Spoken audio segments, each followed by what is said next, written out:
The polished plasteel of the negotiating table felt cold beneath Kaelen Vance's clammy palms. His internal chronometer ticked closer to the moment, a silent countdown to what he knew would be utter, soul-crushing agony. It wasn't the usual dread of high-stakes galactic diplomacy. No, this was a special, uniquely human kind of terror. This was the terror of secondhand embarrassment, the kind that made your teeth ache and your spine crawl. The kind only the Veskians, in their infinite, logical, and utterly oblivious perfection, could inflict. Kaelen inhaled slowly, trying to steady his nerves, but the recycled air of the Veskian diplomatic chamber carried a faint, sterile scent, a constant reminder of their emotionless efficiency. He could feel Commander Rihanna Chen, his security chief and advisor, shift slightly in the seat beside him. Ri was usually a rock, but even her shoulders seemed a little tense today. Across the gleaming table sat Chancellor Jalax, his crystalline eyes fixed on some distant, unseen point, a picture of absolute Veskian composure. Jalax's species, the Veskians, were known galaxy-wide for their flawless public decorum, their ironclad logical decision-making, and their total unyielding composure. They viewed any display of irrational emotion, any social awkwardness, any stumble, as a profound, illogical weakness. And Kaelen knew, with a certainty that curdled his stomach, that Jalax was about to perfectly embody everything that made a human want to burrow underground. The central issue was simple, at least on paper. The Cathar mining conglomerate, a human-led venture, sought exclusive rights to mine the rare isotope omnicrystal found only on the moon of Xylos, a moon claimed by the Veskians. The omnicrystal was vital for new jump drive technology. The Veskians, however, preferred to disassemble celestial bodies for their resources, a process that rendered any further use impossible. Jalax's voice, a smooth, deep rumble, filled the room, amplified by unseen speakers. "Distinguished delegates, and specifically the representatives of the Terran Collective," he began, his tone a flat, perfect monotone. "I, Chancellor Jalax, chosen mind of the Veskian hegemony, stand before you today not merely as an individual but as the culmination of 10,000 cycles of logical refinement." Kalen's right eye twitched. He felt his jaw clench, a familiar tightness in his neck. This was it, the opening gambit, and already Jalax was diving headfirst into the self-aggrandizing preamble. Ri subtly shifted her weight, a tiny, almost imperceptible movement, but Kaelen knew it meant she was fighting a smile, or perhaps a wince. The Kylarian ambassador, Tekela, a being of flowing blue robes and multiple shimmering eyes, remained perfectly still, her 4 primary eyes tracking Jalax's every micro-expression, or lack thereof. Tekela was known for her exceptional observational skills, but Kaelen doubted she understood the true horror unfolding. "Our history," Jalax continued, his crystalline gaze sweeping over them without truly seeing, "is a testament to the eradication of inefficiency, the rejection of subjective fallacy, and the ascent to pure, unblemished truth. We have eliminated all variables that lead to unproductive outcomes. We have achieved logical perfection." He paused, a deliberate, elongated silence that seemed to demand awe. Kaelen felt a tickle in his throat, a desperate need to cough, but he swallowed it down. His fingers curled tighter around the edge of the table. He could almost hear the internal screaming of his own logic circuits, demanding to know why anyone would say such things out loud, let alone during a critical negotiation. "Your proposal, Terran Collective," Jalax resumed, a note of what sounded like clinical disdain entering his voice, regarding the mining of omnicrystal on Xylos, contains several redundancies. Your method of harvesting prolongs the process. It introduces unnecessary variables such as ecosystem preservation and long-term sustainabilities. Jalax made air quotes around the human terms, not with irony, but with the precise, detached motion of a machine. Such concepts are demonstrably inefficient. Our method, the complete and immediate deconstruction of Xylos, extracting all available omnicrystal in a single, comprehensive operation, represents a far more expedient and logical approach. He projected a 3-dimensional holographic rendering of Xylos. Then, with a flourish that was utterly lost on the humans, the hologram of the moon rapidly fractured into billions of tiny pieces, then dissolved into a swirling cloud of raw material. "Observe," Jalax intoned, "the elegance of total extraction. No waste, no lingering orbital debris, no biological contamination, just pure resource acquisition." A faint, high-pitched whine emitted from a small, discreet vent on the Veskian side of the room, a sound Kaelen had come to associate with the Veskian equivalent of an internal cooling system working overtime. Kaelen's stomach churned. He felt a wave of nausea. He wanted to shout, to laugh, to curl into a ball. How could anyone present the complete obliteration of a celestial body as an act of elegance? It was so horrifyingly tone-deaf, so utterly devoid of any concept of beauty or life or even just basic respect for a planet. "Chancellor," Kaelen managed, his voice a little hoarse, "with all due respect, our proposal was based on a mutual benefit model, ensuring both resource acquisition and the continued viability of Xylos for future generations. The complete deconstruction of a moon is extreme." Jalax tilted his head, a gesture that humans often interpreted as curiosity but was, in Veskians, a recalibration of auditory sensors. "Extreme, Terran Ambassador Vance? On the contrary, it is the most direct path to the objective. Any deviation from the most direct path is, by definition, an inefficiency, an illogic."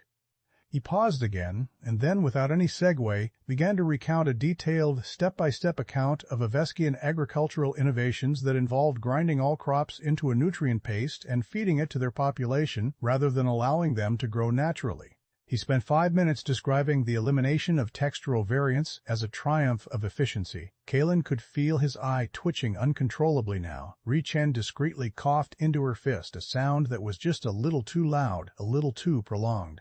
Kaelen saw the corner of her mouth pull down, a desperate attempt to suppress a laugh that was threatening to bubble up.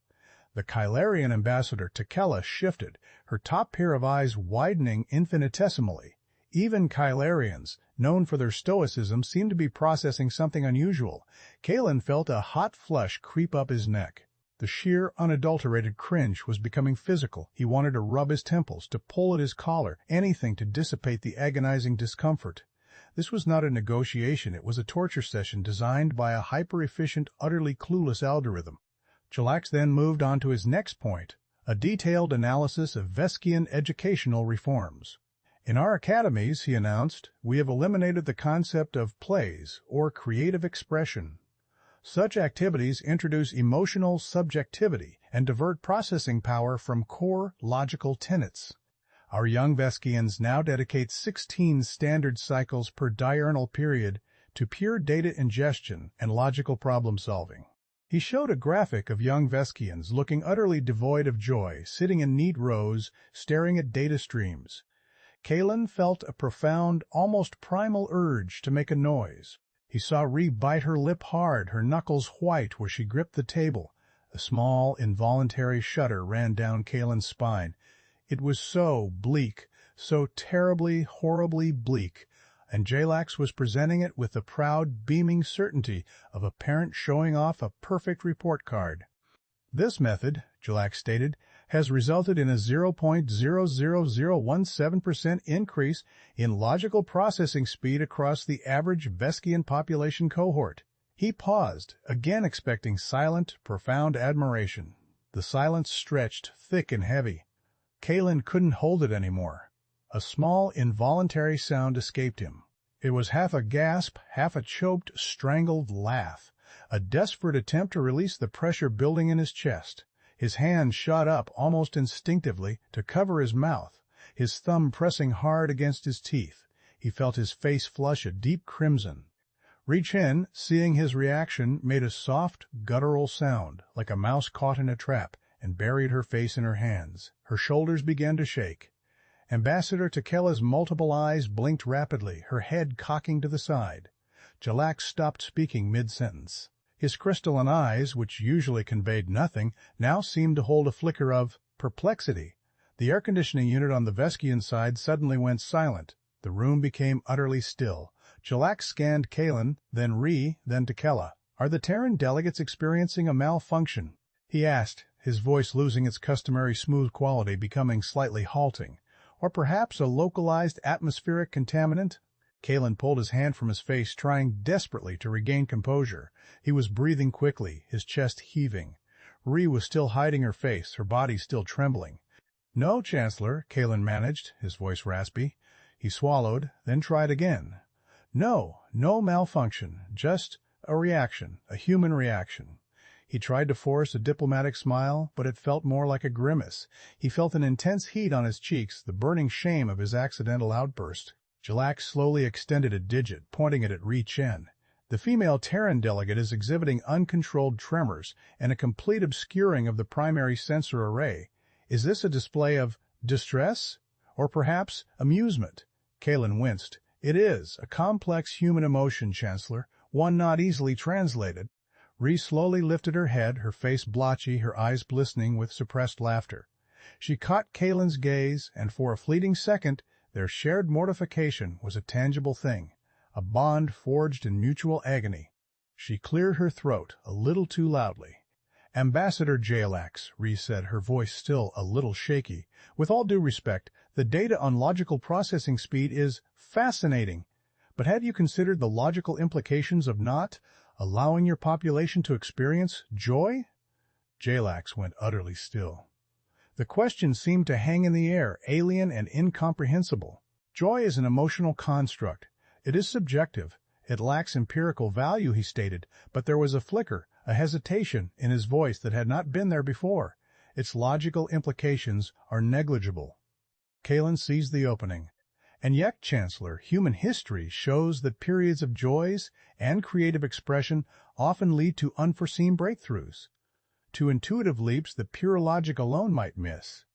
How do you account for a moment of illogical inspiration that solves a logical problem?" Jalax remained silent for a long moment, his crystalline eyes fixed on Kaelen. The small internal cooling vent whined back to life, a high-pitched, strained sound.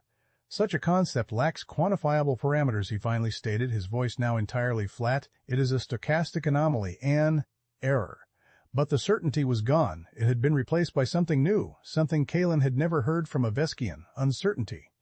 Envoy 6 of 9, a Veskian assigned to observe and log the proceedings, had been a silent, unmoving presence in the corner of the chamber. His internal processors were now whirring at an unprecedented rate. His primary objective had been to log human deficiencies, their predictable emotional responses, their illogical bargaining tactics. Instead, he had recorded a sound that was not distress, not anger, not fear, but something entirely new, a choked, guttural sound, followed by tremors and a face-obscuring action. He had seen the ambassador's body convulse with a strange, silent energy. His data stream, which usually consisted of neat, predictable metrics, was now filled with incomprehensible anomalies. He tagged the incident, human anomaly, unquantifiable reaction to logical discourse, designation, cringe. His analysis suggested a mild, localized atmospheric disturbance, but his environmental sensors registered nothing. He registered a slight fluctuation in Ambassador Jalax's neural pathways, a processing overload, however minor. This cringe was not merely a human weakness, it was a disruption. 6 of 9 began to reroute his internal processors, dedicating a new subroutine to the immediate and continuous analysis of cringe and related human anomalies. This was unprecedented. He had never needed to create a subroutine for something so illogical. The negotiations paused, or rather they fractured. Jalax requested a 24-hour recess to process new data inputs. This was unheard of for Veskians, who prided themselves on immediate, perfectly logical decision-making. As the human delegation retreated to their private chambers, Kaelen felt a strange mix of relief and profound exhaustion. He slumped onto a plush chair, running a hand through his hair. "I thought I was going to combust," he muttered, mostly to himself. Ri Chen, still chuckling softly, nodded. "You almost did, Kaelen." Your face was the color of a ripe Solarian sunberry. She pulled a small silver flask from her tunic pocket. "Scent coffee?" Kaelen gratefully accepted. The warm, slightly bitter liquid was a comfort. "What just happened?" he asked, more seriously. "He just froze, like a program glitching." Ree took a sip. "They don't understand it, Kaelen. That profound discomfort, that secondhand shame, it's alien to them. They can't categorize it. It's not a threat. It's not a logical argument. It's just a complete breakdown of their expectations." A younger human diplomat, Marcus Thorne, a stickler for protocol, stepped forward. his brow furrowed. "Ambassador Vance, with all due respect, that was highly unprofessional. We nearly jeopardized the entire negotiation. Displaying such emotion, it makes us look weak, unstable." Kaelen looked at him, a weary smile touching his lips. "Marcus, I think it made us look precisely what we are, human. And that, it seems, is the one thing their perfect logic can't compute." Rye nodded. "Thorne, they operate on a simple input-output system. Logical input, logical output. We just gave them an illogical input, and their output system seized up." Marcus still looked skeptical. "But what do we do now? Do we apologize? Do we pretend it didn't happen?" Kaelen sighed. "We don't apologize, and we don't pretend. We lean into it." Marcus's eyes widened. "Lean into what, sir? The awkwardness?" Kaelen's smile widened. "Precisely, the cringe. It's our new diplomatic weapon." Over the next few cycles, a strange new dynamic permeated the negotiations. When the sessions resumed, Jalax, though outwardly composed, was subtly different. His pronouncements, though still filled with self-praise, now included frequent, almost anxious pauses, as if waiting for another unquantifiable reaction. The human delegation began to strategically deploy their cringe weapons. During one particularly long-winded Veskian monologue about the mathematical superiority of their language, Kaelen found himself sketching a caricature of Jalax on his datapad, making his perfectly angled head look comically small. He subtly pushed the datapad towards Ree. Ree took one look, snorted, and then pretended to cough violently, bending over with her hand clamped over her mouth, her shoulders shaking. Jalax stopped his lecture immediately. "Delegate Chen appears to be experiencing respiratory distress," he stated, his voice flat, but his crystalline eyes flickering towards her with a newfound intensity. "Is this a consequence of the atmospheric conditions in this chamber?" Kaelen, feigning concern, patted Rye's back. "Just a momentary spasm, Chancellor. Sometimes, when a human is presented with information of such profound density, their internal systems misfire." Ree straightened up, wiping a tear from her eye, struggling to keep a straight face. "Indeed, Chancellor. Truly, dense." The word dense hung in the air. To a Veskian, dense meant compact, efficient, logical. To a human, in this context, it was a subtle jab at the tediousness of the lecture. Jalax processed it. So, the density of the information induced a physical spasm in the Terran delegate. Fascinating. We shall record this for further analysis. He then, to Kaelen's astonishment, sped up his presentation significantly, cutting out several slides. It was a victory, however small. The Veskian cooling unit whined again. Envoy 6 of 9 in the corner was frantically logging. He noted the chuckle cough, the datapad drawing, and the subsequent speeding of data dissemination. He began to formulate a hypothesis. Human inefficiencies were a form of logical disruption, forcing a change in Veskian patterns of behavior. It was an involuntary, almost parasitic manipulation. A new subplot emerged from this. The Kaelerian ambassador Tekela, initially merely observant, began to watch the human delegation with a new interest. During a break, she approached Kaelen. Her four eyes shimmered, giving her face an unreadable quality. "Ambassador Vance," she began, her voice a low, melodious hum, "your species has introduced a novel variable into these proceedings. Your spasms, they seem to affect the Veskian Chancellor's processing. My people, the Kaelerians, have long struggled with the Veskians' inflexible logic. Perhaps we could collaborate?" Kaelen raised an eyebrow. "Collaborate on what, Ambassador Tekela?" "On spreading discomfort?" Tekela's head tilted. "On finding the leverage within the illogical. We have observed the cringe phenomenon. My data matrices indicate a high probability of Veskian system overload when exposed to human incoherence. We might be able to create a synergistic disruption."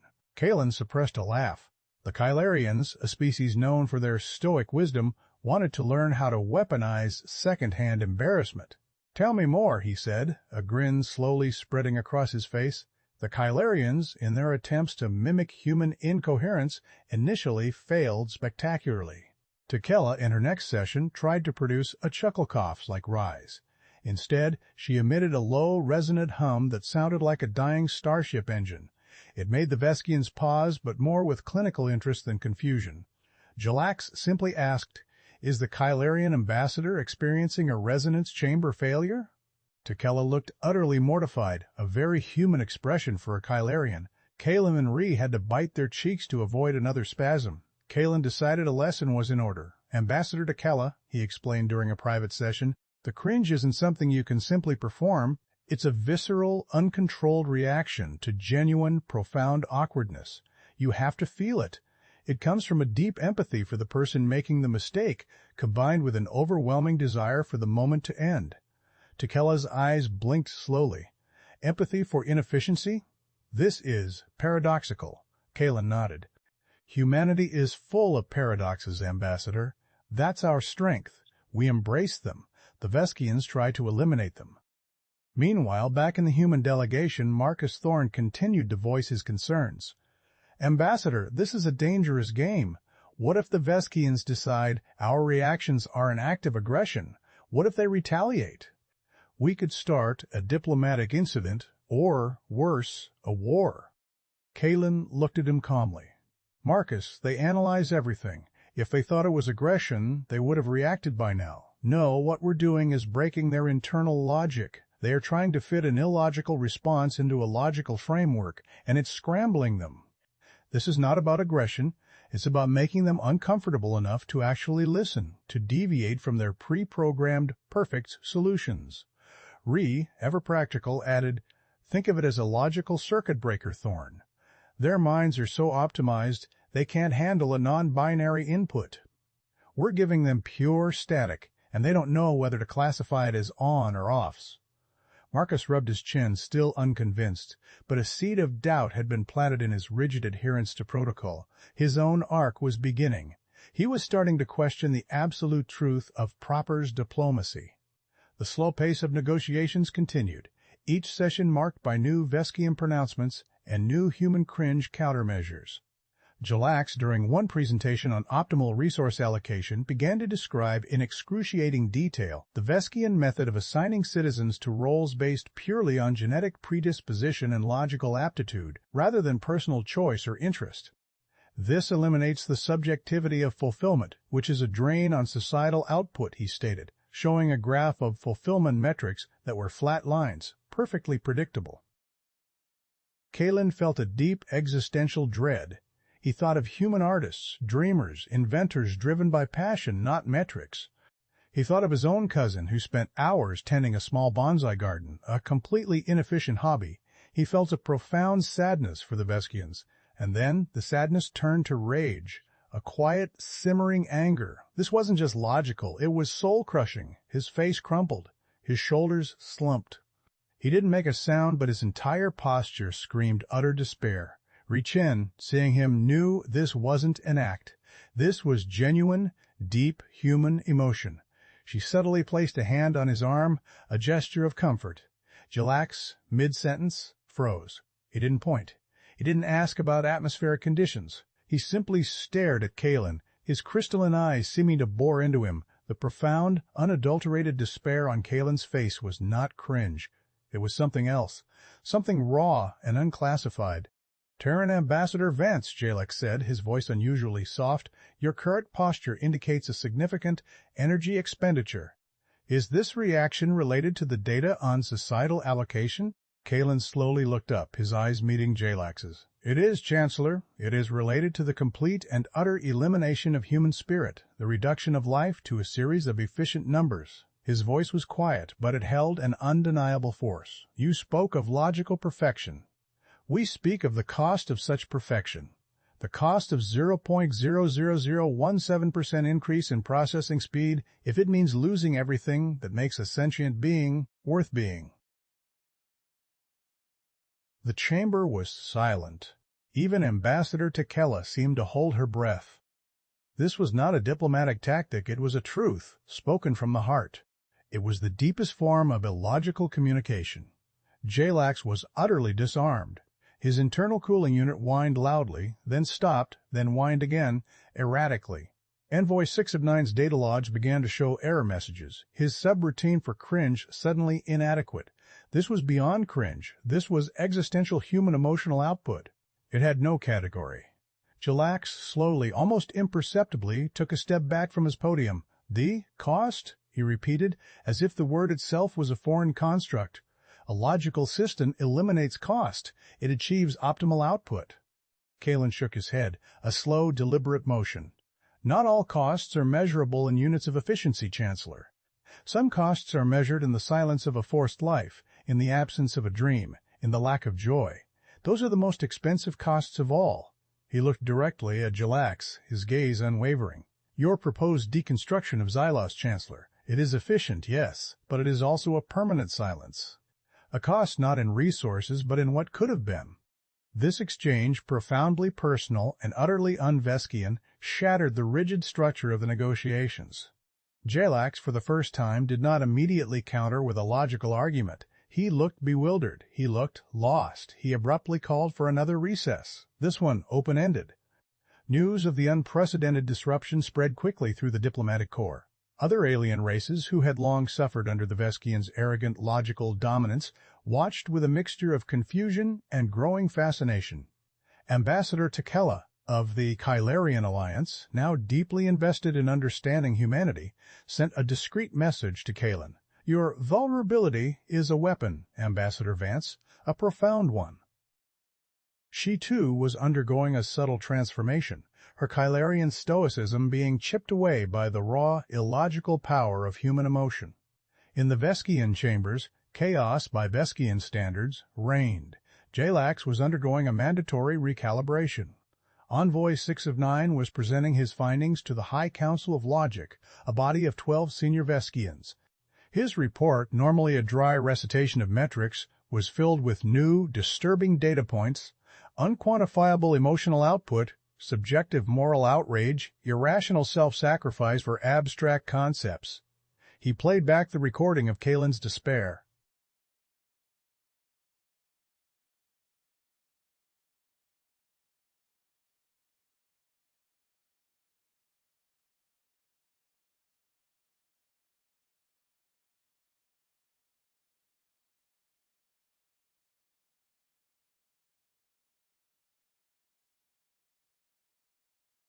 One, a venerable logic master named Silex, emitted a low, grating sound, the Veskian equivalent of a distressed sigh. Envoy 6 of 9, Silex stated, his voice a series of precise clicks. Your data suggests that Terran inefficiencies is not a weakness but a catalyst for unpredictable logical deviations within our own systems. 6 of 9 presented a new graph. Indeed, Logic Master. Their cringe responses, their chuckle coughs, their sadness for planetary deconstructions, these actions bypass our logical firewalls. They are not logical threats, thus our systems do not identify them as such, yet they cause internal processing errors. They induce a form of cognitive dissonance. He showed a simulation of a Veskian mind trying to process Kaelen's despair, the simulated mind overloaded, a blue light flickering to red. They are, in essence, exploiting our perfection by being imperfect, 6 of 9 concluded. The High Council was stunned. It was an unthinkable concept. Back in their delegation rooms, Kaelen and Ree were sharing a meal that was a bizarre mix of human comfort food and Veskian nutrient paste, a testament to their efforts to find common ground, even in cuisine. Ree watched Kaelen, seeing the deep weariness in his eyes. "You went deep, Kaelen," she said softly. "That wasn't just a tactic, was it?" Kaelen sighed, pushing the nutrient paste away. "No, Ree, it wasn't. Sometimes being logical means losing something vital, and for them to be so proud of that loss, it just broke something inside me." He paused. "Do you think it got through to them at all?" Ree considered this. "I don't know if they can truly understand it, but they certainly can't ignore it. You gave them a problem their logic can't solve, and that, for a Veskian, is the ultimate terror." Marcus Thorne, who had been listening from the doorway, finally stepped in. He looked different, less rigid. "Ambassador Vance," he began, I apologize. I misjudged. I thought protocol was everything. But seeing Chancellor Jalax, seeing his complete inability to process your reaction, it was something else entirely. It was powerful." Kaelen nodded. "It's a strange kind of power, Marcus, the power of being entirely, messily human." He smiled. "Sometimes logic isn't the answer. Sometimes you just need to laugh at the absurdity or cry at the injustice, even if it makes you look foolish." This was a genuine shift for Marcus. He was starting to understand that true strength wasn't just about flawless execution, but about resilience in the face of the incomprehensible.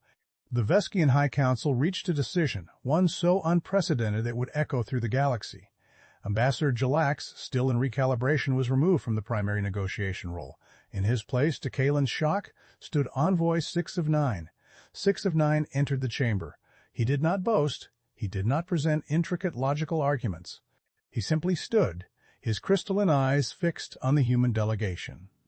Terran Ambassador Vance, 6 of 9, began, his voice flat but devoid of the usual Veskian arrogance. The Veskian hegemony has reconsidered its position on Xylos. Your species' unique methodologies for data input have necessitated a reevaluation of our own optimal outputs. Kaelen leaned forward, eyes wide.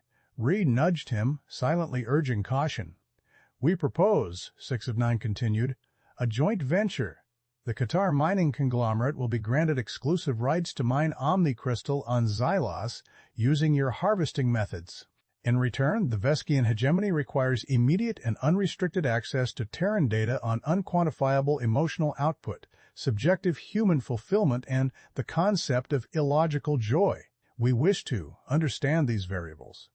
Kaelen stared, dumbfounded. He had expected a concession, but not one like this.